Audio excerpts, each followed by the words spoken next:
Okay, great. Part two, I guess, because it only goes for 20 minutes on my phone. So sorry about that. Or not my phone. This is an old school camera. It's only 10 years, but you know the way technology goes these days. This thing might as well be a gramophone.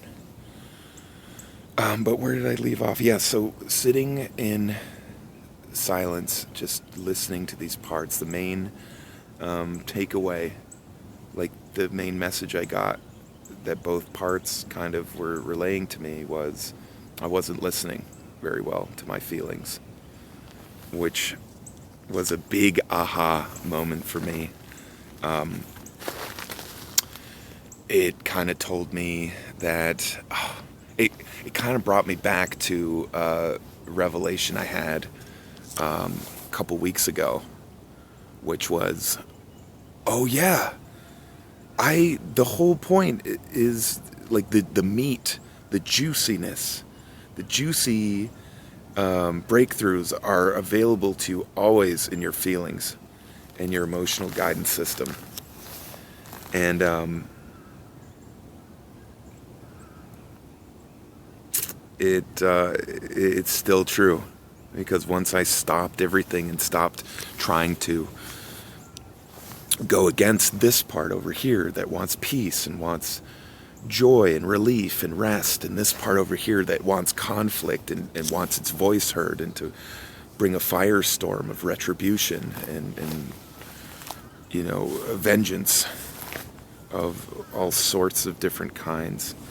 You know, once I was just like, you guys talk and let me be the adult in the room within myself and actually drink in that information. And it was, ironically, I've never felt more committed and more of a dedication to myself and to you, and the planet and everybody out there who's suffering. Because it was easier to remember, sorry, it was easier to remember, like, the whole point in doing this was not to be perfect. It was to do it out of genuine love, and to learn what it means to love, and to take something else as a part of myself, and to realize, you know, these parts that are in conflict right now, and parts on the outside, people I was fighting with, arguing with prior, they are not my enemy. We just, for certain people, like myself and that initial person I was talking to, new person from a meetup group I just met that it didn't work out with, just weren't able to find, weren't in a place at that moment to find a genuine resolution. And as big of a shame as that is, it's at least comforting to know that's all it was. There's no need to declare jihad against this person, if I can be kind of vulgar and or edgy and or exaggerated in describing that conflict with this person. Because that's what we do when we're stuck in a really angry place, kind of spiraling over and over, compounding more and more of our negative feelings and associations with that person we're not currently getting along with. But I'm happy to report to you, and very grateful to report to you, it was just a learning lesson about how important it is to really honor your feelings, and sometimes, and to truly honor this program, if you want to call it that, commitment, the self-love journey, 365 days of self-love journey. You might need to consciously just drop your bags, let go completely, and that's what I did. That's a once again, it's true. I went through this before a couple weeks ago. But sometimes the most loving thing to do toward yourself is to stop everything and to get rid of this idea of needing to stay committed to self-love. Because you know what the even bigger takeaway was, which might blow your mind, was the fact that if you go too long without being in tune, speaking of attunement, you need to aim it towards yourself. If you go too long without really being in touch with your actual feelings, instead of the labels you're putting over them, your old self-hating habits or parts will start to disguise themselves as a self-loving part. And I'm almost certain that's what happened here. That old, I was starting to emulate the person I had argument with. Just that constant go, go, go energy kind of, the engine's running, the vehicle is moving, but we're not really paying attention to the road. Or to the check engine light, so to speak. This being the physical embodiment of a check engine light, if you will. And that was a huge one for me, because that's how people get stuck. That's how I've gotten stuck before. You need to completely let go and that's as much of a big deal and a critical practice to add into your self-love journey, to say, you know what, nothing I'm doing is actually contributing to me loving myself more, to loving other people more, and understanding them, or myself. So I need to just let everything go. And I kept getting the message all throughout that time, by the way, this past week and some change, to rest. Just rest.